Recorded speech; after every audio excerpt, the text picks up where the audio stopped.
अस्सलाम वालेकुम स्टूडेंट्स, कैसे आप सब लोग खैरियत से हैं। आप देख रहे हैं अनलॉक योर नॉलेज बाय ज़ैनी।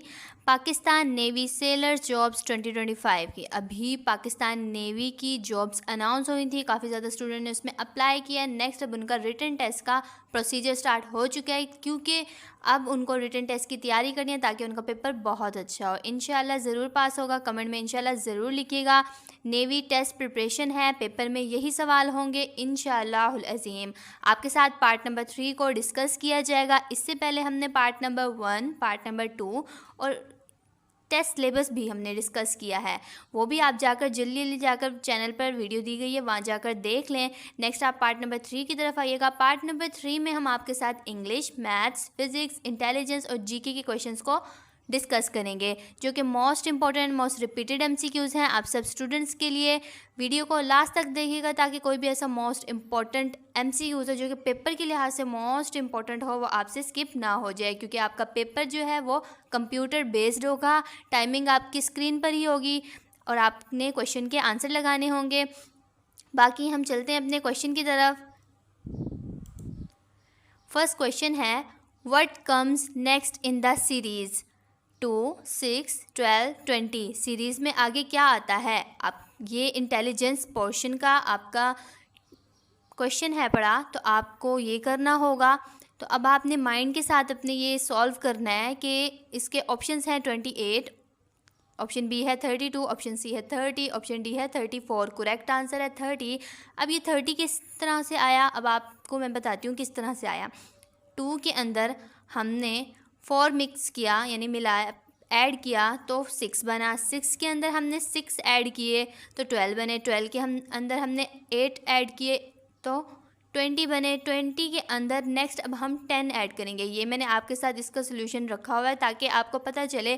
पहले उन्होंने 4 को ऐड किया, फिर उन्होंने 6 को, फिर उन्होंने 8 को और देन उनको 10 को। तो 20 के अंदर अगर 10 हम ऐड करेंगे तो इसका आंसर 30 आएगा। तो इस तरह से ये सीरीज़ के क्वेश्चन सॉल्व किए जाते हैं।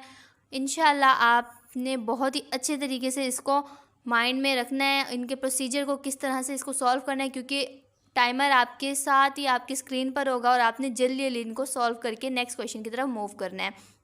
नेक्स्ट है question, find the out of one out. ठीक है, find the odd one out, यानी अजीब को तलाश करें जिसके अंदर से पेन, रेज़र, चॉक, पेंसिल। अब इसके ऑप्शंस हैं, ऑप्शन ए है पेन, ऑप्शन बी है इरेज़र, ऑप्शन सी है चॉक, ऑप्शन डी है पेंसिल। इसका correct answer option B eraser. अब इरेज़र किस तरीके से, अब मैं आपको ये भी बताती हूँ। जो पेन है हम उससे लिखते हैं, चॉक है हम उससे भी लिखते हैं, पेंसिल है उससे भी लिखते हैं, बट इरेज़र से तो हम रेज़ करते हैं, उससे लिख तो नहीं पाते। तो जो रेज़र है वो सबसे डिफरेंट है, तो इसलिए इसका करेक्ट आंसर है ऑप्शन बी यानी इरेज़र। ठीक है, नेक्स्ट क्वेश्चन है, if A is equals to 2 and b is equals to 4, c is equals to 6, then what is d? d is equals to what? तो आपने इसका आंसर देना है जिसमें ऑप्शन है उसके। ऑप्शन ए है 6, ऑप्शन बी है 3, ऑप्शन सी है 10 और ऑप्शन डी है 12। तो इसका करेक्ट आंसर है ऑप्शन सी यानी 10। तो अब ये 10 किस तरीके से आया, अब मैं आपको इसका भी सोल्यूशन सही तरीके से बताती हूँ ताकि आपने इसको माइंड में रखना है कि आपने किस प्रोसीजर से क्वेश्चन को सॉल्व करना है। a इज़ इक्वल्स टू 2, यानी ये इवन वर्ड्स आ रहे हैं, नंबर्स आ रहे हैं। b is equals to 4, 6 is equal to, c is equals to 6 यानी 2, 4, 6, then d is equals to, obviously इसमें 10 ही आना है। ठीक है, इवन वर्ड्स को हमने काउंट करना है, तो इसका करेक्ट आंसर है ऑप्शन सी यानी d इज़ इक्वल्स टू 10।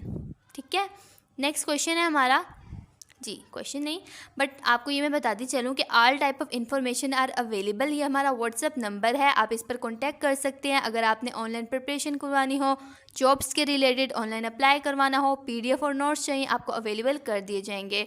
हमारा व्हाट्सअप चैनल है, आप इसको भी जाके ज्वाइन कर लें ताकि कोई भी लेटेस्ट अपडेट हो, ख़ास तौर पर पाकिस्तान नेवी की तरफ से, पाकिस्तान एयरफोर्स की तरफ से, आर्मी की तरफ से, या कोई भी लेटेस्ट जॉब्स जो आती हैं वो सब हम इस चैनल पर अपडेट करते रहते हैं। इस तरीके से आपको पता चल जाएगा कि कौन सी जॉब कैसे आने, मतलब किस टाइम आ रही है, आपने कब अप्लाई करना है। तो जो इसका लिंक है वो हमने डिस्क्रिप्शन में दिया है, आप इसको जाके ज्वाइन कर लें। नेक्स्ट है जी, नेक्स्ट क्वेश्चन है, what is the length of Chenab river? दरियाए चनाब की लंबाई कितनी है? इसका ऑप्शन ए ही है जो इसका करेक्ट आंसर है, वो है 974 किलोमीटर। आपसे रिवर्स के बारे में पूछ सकते हैं, वो आपसे डैम के बारे में पूछ सकते हैं, क्योंकि जीके का जो पोर्शन होगा उसमें टोटली जीके के क्वेश्चंस आएंगे, तो आपको वो पोर्शन ज़रूर पास करना है इंशाल्लाह।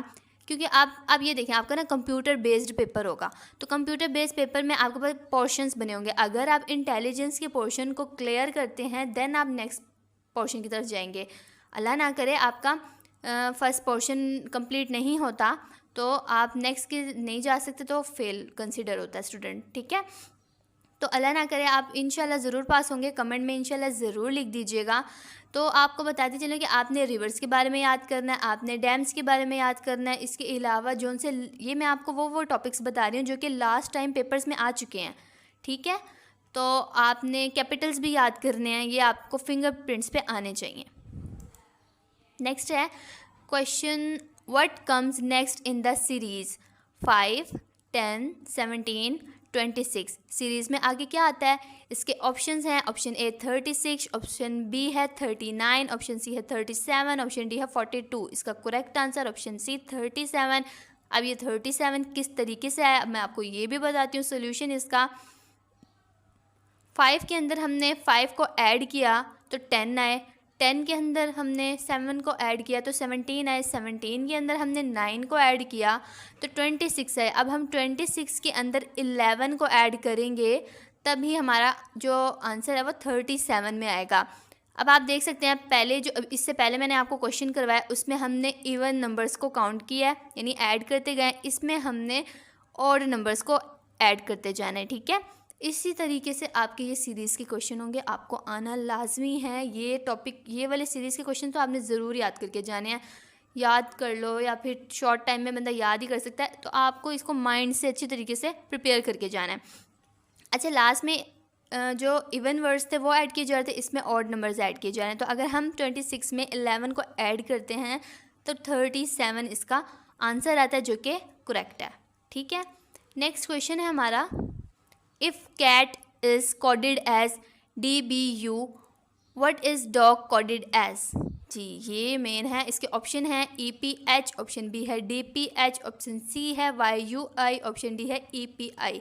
तो करेक्ट आंसर इसका ए यानी EPH। अब आपको मैं बताती हूँ ये करेक्ट आंसर किस तरीके से है, किस तरह मतलब आया है।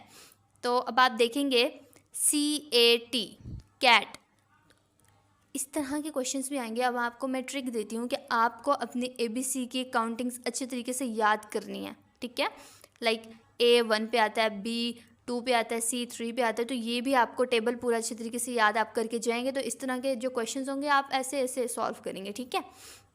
तो अब आप ये किस तरीके से आया है C, अब आप देखें CAT उसको कोडेड किया हमने DBU से, तो C देखिए ABC है ना, C के बाद आता है D, ठीक है। ये जो C है इसके बाद आता है D, यानी नेक्स्ट इसका डिजिट A के बाद आता है B, T के बाद आता है U, ठीक है। यानी हमने +1 ऐड किया है C के बाद, यानी हमने नेक्स्ट क्वेश्चन को उसके डिजिट को ऐड किया CDABTU। तो इस तरीके से हमें पता चल गया कि हमने उसका नेक्स्ट डिजिट बोलना है, ठीक है। तो इसी तरीके से हम डॉग को देखेंगे D, यानी DABCDE, D के बाद आता है E, ठीक है। O के बाद आता है P, ठीक। G के बाद आता है H। तो जो हमने नेक्स्ट नंबर को लेकर आना है तो इसका जो करेक्ट आंसर बनता है EPH, D के बाद E, O के बाद P, G के बाद H। तो इस तरीके से ये क्वेश्चन सॉल्व होगा। आपने बहुत ही अच्छे तरीके से माइंड से इस क्वेश्चन को सॉल्व करना है, कोई गलती नहीं होनी चाहिए। इंशाल्लाह आपका पेपर ज़रूर पास हो। कमेंट में इंशाल्लाह ज़रूर लिखिएगा। नेक्स्ट क्वेश्चन है, which of these is least like the others? इनमें से कौन से कम अज़ कम दूसरों की तरह हैं? तो अब मैं आपको बताती हूँ, नहीं इसके हम ऑप्शंस को पहले पढ़ लेते हैं कि ऑप्शन ए है फुटबॉल, ऑप्शन बी है हॉकी, ऑप्शन सी है वॉलीबॉल, ऑप्शन डी है सॉकर्स। तो इसका correct answer option C volleyball. अब वॉलीबॉल किस तरीके से इसका आंसर बना है आपको ये मैं बताती हूँ। फुटबॉल एक गेम है, हॉकी एक गेम है, वॉलीबॉल भी एक गेम है, सॉकर्स भी एक गेम है। बट इनमें जो मेन डिफरेंस है वो ये है कि जो फुटबॉल होती है वो हम ग्राउंड में खेलते हैं हॉकी वो भी हम ग्राउंड में खेलते हैं, सॉकर्स वो भी हम ग्राउंड में खेलते हैं, बट जो वॉलीबॉल होती है वो ग्राउंड में तो खेलते हैं, बट उसके लिए मैंडेटरी हमारे नेट चाहिए होती है, यानी हम वो उसको सिर्फ हम उसको ग्राउंड में नहीं खेल सकते, हमें उसके लिए नेट चाहिए होती है, तो इसलिए इसका correct answer option C volleyball इसमें डिफरेंट है। नेक्स्ट क्वेश्चन है हमारा, what is the missing number in the sequence 1, 4, 9, 16। तरतीब में गायब नंबर क्या है? तो इसके ऑप्शंस है 20, ऑप्शन बी है 23, ऑप्शन सी है 34, ऑप्शन डी है 25। तो करेक्ट आंसर ऑप्शन डी 25। अब मैं आपको बताती हूँ किस तरीके से 25 आया है। इसका आंसर है कि हमने फर्स्ट जो है इसको हमने स्क्वेयर्स के साथ किया है। हमने फर्स्ट का स्क्वायर किया है, 4 का स्क्वायर किया है, 9 का, मतलब इस तरीके से हमने इसको स्क्वेयर्स में लाए हैं। लाइक देखें 1 1 the 1, 2 2 the 4, 3 3 the 9, 4 4 the 16, then 5 5 the 25 आया। ठीक है, ये मैंने आपके साथ सोल्यूशन को शेयर किया हुआ है। हमने स्क्वायर करना है। स्क्वायर अगर 1 1 का करेंगे 1 आता है, फिर 2 को करते हैं 4 9 16, देन हम अब नेक्स्ट जो नंबर आता है वो 5 आता है, और 5 को हम स्क्वायर करते हैं 5 5 द 25। तो इस तरीके से इसका जो नेक्स्ट नंबर होगा सीरीज़ की सीक्वेंस में वो आएगा 25। तो ऑप्शन डी इसका करेक्ट आंसर है 25। उम्मीद है कि आपको अच्छे तरीके से आ गए होंगे ये इस तरह के क्वेश्चन कि आपने इसको किस तरीके से सॉल्व करना है, आइडिया आपको हो ही गया होगा। ठीक है, जो नेक्स्ट क्वेश्चन है हमारा, which one does not belongs with the others, जिसका दूसरे से ताल्लुक़ नहीं है। ठीक है जी, जो अब नेक्स्ट क्वेश्चन है वो है which one does not belongs with the others, जिसका दूसरे से ताल्लुक़ नहीं। अब हम इसके ऑप्शंस पढ़ते हैं। ऑप्शन ए है ईगल, ऑप्शन बी है हॉक, ऑप्शन सी है शार्क, ऑप्शन डी है क्रो। तो इसका करेक्ट आंसर है ऑप्शन सी शार्क। शार्क इसका करेक्ट आंसर किस तरीके से है मैं आपको ये बताती हूँ इसका सोल्यूशन, कि ईगल जो होती है वो परिंदा है, हॉक भी परिंदा है, क्रो भी परिंदा है, यानी ये हवा में उड़ते होते हैं। ठीक है, तो जो शार्क है वो तो हवा में नहीं उड़ती, वो पानी में होती है। तो इस तरीके से इसका करेक्ट आंसर ऑप्शन सी होगा, यानी शार्क, जो इससे डिफरेंट है, इन सब से डिफरेंट है बड़ी। ठीक है, इस तरह ये क्वेश्चन होगा। आपको मैं बता रही हूँ इस तरह के टॉपिक्स से बहुत ज़्यादा क्वेश्चंस आएंगे आपको। ये वाले टॉपिक्स में अगर कोई भी क्वेश्चन मिलता है इस तरह से तो आपने उसको ज़रूर सॉल्व करना है, ताकि जब भी पेपर में ये MCQs आएँ तो आपको फ़ौरन आना चाहिए, क्योंकि ये आपके पेपर्स में जो आपके टाइमर होता है ना वो आपके स्क्रीन पर ही होता है। तो इस तरह से ना ज़्यादातर स्टूडेंट्स ना वो होते हैं, पज़ल होते हैं। तो आपने इतने अच्छे से प्रैक्टिस करके जाइएगा कि आप पज़ल तो बिल्कुल भी ना हो और आपको आंसर्स फ़ौरन आते हो। ठीक है, जो हमारा नेक्स्ट क्वेश्चन है, कंप्लीट द फॉलोइंग सीरीज़। इस सीरीज़ का क्वेश्चन एक दफ़ा फिर आ गया। अब मैं आपको इसका बताती हूँ सोल्यूशन। 5 7 9 11 14 17। अब नेक्स्ट इसका डिजिट कौन सा आएगा? दर्ज झैल सीरीज़ को मुकम्मल करें। इसके ऑप्शंस को हम पहले डिस्कस कर लेते हैं। ऑप्शन ए है 20, ऑप्शन बी है 24, ऑप्शन सी है 21। तो इसका करेक्ट आंसर ऑप्शन सी 21। तो ये किस तरीके से आया अब मैं आपको ये बताती हूँ। ठीक है, अब हमने इसके अंदर ऐड करने हैं 2, ऐड करना है 3, ऐड करना है 4। ठीक है, तो इसमें सबसे पहले हम 5 के अंदर 2 को ऐड करेंगे तो 7 आएगा। 7 के अंदर हम 3 को ऐड करेंगे तो ही नहीं, बट अगर हम 7 के अंदर 2 को ऐड करते हैं, 7 के अंदर हम 2 को ऐड करते हैं तो 9 आता है। 9 के अंदर हम 2 को ऐड करते हैं तो 11 आता है। 11 के अंदर हम जी ठीक है, पहले इधर 2 में आ रहा है, फिर 11 के अंदर हम 3 को ऐड कर रहे हैं, फिर हम 14 के अंदर हम 3 यानी 4 को ऐड कर रहे हैं। जो फर्स्ट सीरीज़ है वो हमारी 2 के साथ आ रही है, जो सेकंड सीरीज़ है वो हमारी 3 के साथ आ रही है, नेक्स्ट इसमें 4 के साथ आ रही हैं। तो 17 के अंदर हम 4 को ऐड करेंगे तो देन उसका करेक्ट आंसर ऑप्शन सी होगा 21। 17 के अंदर हम 4 को ऐड करेंगे तो 21 इसका करेक्ट आंसर होगा। आप इसको अच्छे तरीके से पहले देख लीजिएगा। अगर कोई भी मुश्किल हो रही है तो आप पूछ सकते हैं कमेंट में। ठीक है, जो नेक्स्ट क्वेश्चन है वो है which is wrong in the following series. ठीक है, कौन सा नंबर ऐसा है जो रॉन्ग है? ठीक है, तो इसका सीरीज़ है 0 2 4 6 8 11 एंड 14। अब मैं आपको ये बताती हूँ कि ये किस तरह से। पहले हम इसको ऑप्शंस को डिस्कस कर लेते हैं। ऑप्शन ए है 4, ऑप्शन बी है 2, ऑप्शन सी है 11। तो करेक्ट आंसर इसका ऑप्शन सी यानी 11। तो अब ये किस तरीके से आया दरअसल सिलसिला में गलत बताएं। 0, 2, 4, 6, 8, 11 एंड 14। आपने ये नोट किया होगा कि जो ये फर्स्ट है, सेकंड है, थर्ड है, ये सब इवन नंबर्स हैं, ठीक है। 14 भी इवन है, लेकिन बीच में ये ऑड नंबर किस तरीके से आया, तो ऑड जो ऑड है तो ये 11 है, तो ये डिफरेंट है सबसे। 2 इवन है, 4 इवन है, 6 इवन है, 8 इवन है, जबकि इधर आना चाहिए था 10 ना के 11, ठीक है। 11 जो इसका है वो आंसर करेक्ट है क्योंकि वो एक दूसरे से डिफरेंट है पड़ा, ठीक है। नेक्स्ट क्वेश्चन है हमारा, which is different from the rest, जो बाकी से मुख्तलिफ है। इसके ऑप्शंस हैं, ऑप्शन ए है इंग्लिश, ऑप्शन बी है पश्तो, ऑप्शन सी है इसका बलोची, ऑप्शन डी है उर्दू। तो इसका करेक्ट आंसर है ऑप्शन ए यानी इंग्लिश। तो इंग्लिश इसका करेक्ट आंसर किस तरीके से, अब मैं आपको ये बताती हूँ, ठीक है। इंग्लिश ये सब हमारी लैंग्वेजेज़ हैं, ठीक है। तो पाकिस्तान में हम रहते हैं, तो एज ए पाकिस्तानी आपको ये पता होगा कि जो पश्तो है वो पाकिस्तानी लैंग्वेज है, बलोची जो है वो पाकिस्तानी लैंग्वेज है, उर्दू वो पाकिस्तानी लैंग्वेज है, बट जो इंग्लिश है वो इंटरनेशनल लैंग्वेज है, हमारी ऑफिशियल लैंग्वेज है जो कि हर कंट्रीज़ में बोली जाती होती है, ठीक है। तो इस तरीके से जो 3 लैंग्वेजेज़ हैं ये सेम है और इंग्लिश हमारी डिफरेंट है। इन सब में से डिफरेंट इंग्लिश है, तो इसका करेक्ट आंसर ऑप्शन ए होगा इंग्लिश। नेक्स्ट हमारा क्वेश्चन है पाक नेवी सेलर्स यानी कि प्रिपरेशन का, तो 45% ऑफ 300 इज इक्वल्स टू, आपके पास परसेंटेज के भी क्वेश्चंस आएंगे इंटेलिजेंस के अंदर, आपने उसको अच्छे तरीके से माइंड से सोच के, मैं आपको ये नहीं कहती आप ऐसे ही लगा दें, बट आपने सोचना ज़रूर है, बट आपने सोचने पे भी बहुत ज़्यादा टाइम नहीं लगा देना क्योंकि आपका नंबर जो आपके टाइम होगा वो काउंट हो रहा होगा। तो आपने इसको कैसे सॉल्व करना है, स्मार्टली आपने इसको लर्न करके जाना है। इसके ऑप्शन ए है 135, ऑप्शन बी है 150, ऑप्शन सी है 149, ऑप्शन डी है 145।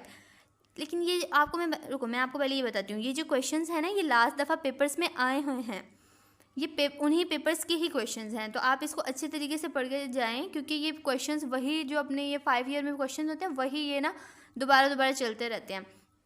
तो ये मैंने आपके साथ पार्ट नंबर 3 में जो डिस्कस किया है ये आपको फिंगरप्रिंट्स पे आने चाहिए। तो अब इसका आंसर ऑप्शन ए 135 करेक्ट किस तरीके से, अगर हम 45 को हम डिवाइड करते हैं 100 से और मल्टीप्लाई करते हैं 300 से, तो इसका करेक्ट आंसर आता है 135। तो आंसर इसका 135, ठीक है। नेक्स्ट क्वेश्चन है हमारा, if 3 is equals to 6, 4 is equals to 8 and 5 is equals to 10, then 6 is equals to, इसके ऑप्शन ए है 10, ऑप्शन बी है 12, ऑप्शन सी है 16, ऑप्शन डी है 14। तो करेक्ट आंसर ऑप्शन बी यानी 12 जो कि करेक्ट आंसर है। अब मैं आपको बताती हूँ इसका करेक्ट आंसर किस तरीके से है। 3 इज इक्वल टू 6, लाइक 3 को हमने 2 दफ़ा किया यानी 3 3 द 6, 4 4 द 8, 5 5 द, नहीं मल्टीप्लाई नहीं करना, हमने 3 के अंदर 3 को प्लस करना है, सॉरी ऐड करना है। 3 के अंदर हमने 3 को ऐड करना है, 6 आएगा। 4 के अंदर हमने 4 को ऐड करना है, 8 आएगा। 5 के अंदर हमने 5 को ऐड करना है, 10 आएगा। 6 के अंदर ऑब्वियसली 6 के अंदर हम 6 को ऐड करेंगे तो इसका आंसर 12 आएगा। तो इसका करेक्ट आंसर है ऑप्शन बी 12। होप सो कि आपको इस तरह से समझ आ रही होगी क्योंकि सब क्वेश्चन इसी तरीके से ही करने हैं, कोई हर क्वेश्चंस का लॉजिक यही है, ठीक है। इंशाल्लाह मैं एक दफ़ा फिर बोल रही हूँ आपका पेपर ज़रूर पास हो क्योंकि स्टूडेंट्स बहुत ही मतलब उनकी दिली ख्वाहिश होती है नेवी में जाने की। इंशाल्लाह आपका पेपर ज़रूर पास होगा, आप ज़रूर सिलेक्टेड होंगे।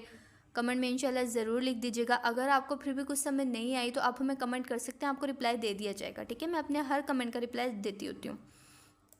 नेक्स्ट है which one does not belongs, यानी ट्राइंगल, रेक्टेंगुलर, स्क्वायर, सर्कल, कौन सा ताल्लुक़ नहीं है मसलस, मस्तिल, मुरब्बा, दायरा। लाइक जो स्टूडेंट्स होते हैं मैट्रिक के जिन्होंने आर्ट्स में किए होते हैं और उर्दू में उन्होंने पढ़ा होता है तो फिर उनके लिए तो ये मतलब इजी हो जाएगा इनको उर्दू में पढ़ना क्योंकि हम लोगों ने तो इंग्लिश में पढ़ा हुआ है, ठीक है। उनके लिए भी कोई वो नहीं होता है। जो आर्ट्स के स्टूडेंट्स होते हैं ना उनके लिए जनरल साइंस, जनरल मैथ और मतलब जीके के इस तरह के क्वेश्चंस आते हैं। तो इन लोगों को भी ना टेंशन लेने की ज़रूरत नहीं है, आपके पास भी इंटेलिजेंस में यही क्वेश्चंस आएंगे क्योंकि इंटेलिजेंस का क्वेश्चन हर स्टूडेंट्स के लिए सेम होता है। तो इसके ऑप्शन ए है ट्राइंगल, ऑप्शन बी है स्क्वायर, ऑप्शन सी है रेक्टेंगुलर, ऑप्शन डी है सर्कल। तो इसका करेक्ट आंसर है ऑप्शन डी सर्कल। तो सर्कल इसका करेक्ट आंसर किस तरीके से है। अब मैं आपको ये बताती हूँ कि ट्रायंगल के अंदर 3 कोने होते हैं यानी कॉर्नर्स होते हैं, रेक्टेंगुलर के अंदर 4 कॉर्नर्स होते हैं, स्क्वायर के अंदर 4 कॉर्नर्स होते हैं, बट सर्कल के अंदर तो कोई कॉर्नर होता ही नहीं है। तो इसी तरीके से डिफरेंट जो है ना इनमें से ताल्लुक़ नहीं है, यानी ये ट्रायंगल, रेक्टेंगुलर, स्क्वायर ये एक ग्रुप के हो गए और जो सर्कल होगा वो इनके ग्रुप का नहीं है, तो ये डिफरेंट हो गया। तो ऑप्शन डी जो सर्कल है इसका करेक्ट आंसर है। ठीक है, बस नेक्स्ट क्वेश्चन बस ख़त्म हो गए हैं। आपके साथ यही डिस्कस करने थे, क्योंकि वीडियो ज़्यादा लंबी ना हो जाए, इस वजह से हम शॉर्ट फॉर्म में ज़्यादातर आपको एजुकेशन यानी कि प्रिपरेशन करवाना चाहते हैं। तो जो नेक्स्ट पार्ट आएगा इसका वो भी डिस्कस किया जाएगा। नेक्स्ट जो क्वेश्चन को पार्ट नंबर 4 में डिस्कस किए जाएंगे। आपने इसको बहुत ही अच्छे से करना है, इंशाल्लाह आपको पेपर ज़रूर पास हो। अगर आपको फिर भी कुछ समझ नहीं आई तो आप हमें कमेंट कर सकते हैं, आपको रिप्लाई दे दिया जाएगा। And thank you so much. अल्लाह हाफिज़।